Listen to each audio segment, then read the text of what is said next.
মুসাফিরের জন্য কোরবানি বাধ্যতামূলক কিনা? উত্তর হলো না, মুসাফিরের জন্য কোরবানি বর্তায় না। মুসাফির ব্যক্তি সফর অবস্থায় সচ্ছল, সেই হিসাবে তিনি যদি চান নফল কোরবানি করতে, সেক্ষেত্রে নফল হিসাবে কোরবানি করতে পারেন। তিনি সফরে আছেন সেখানে করতে পারেন, বা তার তরফ থেকে তার নিজ গন্তব্যে, নিজ ঠিকানা, নিজ আবাসে তার ওয়ারিসরা কেউ প্রতিনিধি হিসাবে কোরবানি করলেন, সেটা নফল হিসাবে বিবেচিত হবে। কারণ সফর অবস্থায় কোরবানি এর বিধানটি আসলে সেভাবে আবশ্যক হয় না বা বর্তায় না। যারা হজ করছেন তাদের কি দেশে কোরবানি করতে হবে?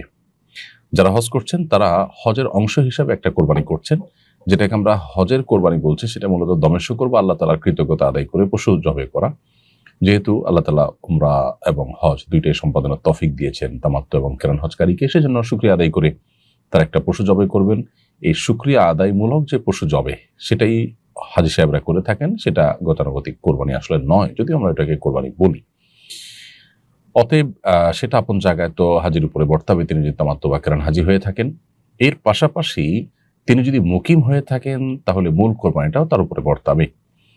অনেকে হজ করতে যান, দীর্ঘদিন সেখানে থাকার নিয়ত করেন, অর্থাৎ মুকিম হয়ে যান, মুসাফির আর থাকেন না। মুসাফিরের বিধানের বাইরেতে যদি থাকেন, মুকিম হয়ে যান, অনেকদিন থাকার নিয়ত থাকে, তাহলে সেক্ষেত্রে তার উপরে হজের যে কোরবানি অর্থাৎ দমে শকর বা শুকরিয়া আদায় করে যে পশু জবাই, সেটা তো বর্তাবেই, পাশাপাশি কোরবানিও বর্তাবে।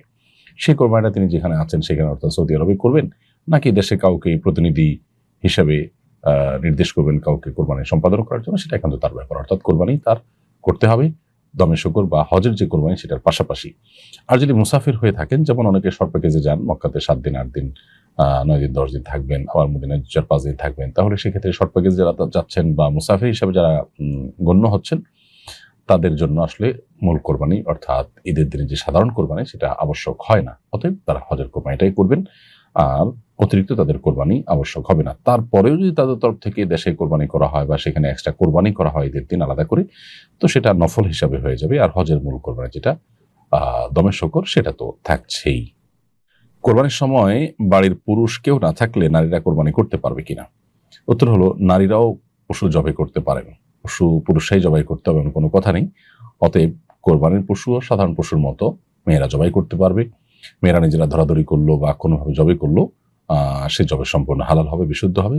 জবে বিশুদ্ধ হওয়ার জন্য পুরুষ বা নারীর কোনো পার্থক্য নেই এবং কোনো শর্ত নেই। পশুতে কতজন শরিক হতে পারবে? উত্তর হলো, একটা পশুতে একজন শরিক হবে যদি সেই পশু হয় ছাগল, ভেড়া বা দুম্বা। আর যদি সেই পশু হয় গরু, মহিষ বা ওট, তাহলে সেক্ষেত্রে সর্বোচ্চ 7 জন শরিক হতে পারবে। এই 7 জনের অতিরিক্ত যদি শরিক হয়, তাহলে সেক্ষেত্রে সেটি কোরবানি হিসাবে বিশুদ্ধ হবে না। পশুর গোশত খাওয়া হালাল হতে পারে, জাস্ট কোরবানি হবে না। কোরবানি হতে হলে সর্বোচ্চ 7 জন হতে হবে, আর সর্বনিম্ন 1 জন হবে। অর্থাৎ 1 জন, 2 জন, 3 জন, 4 জন, 5 জন, 6 জন, 7 জন, যে কোনো সংখ্যক মানুষ একটা গরুতে বা একটা উটে শরিক হতে পারবেন।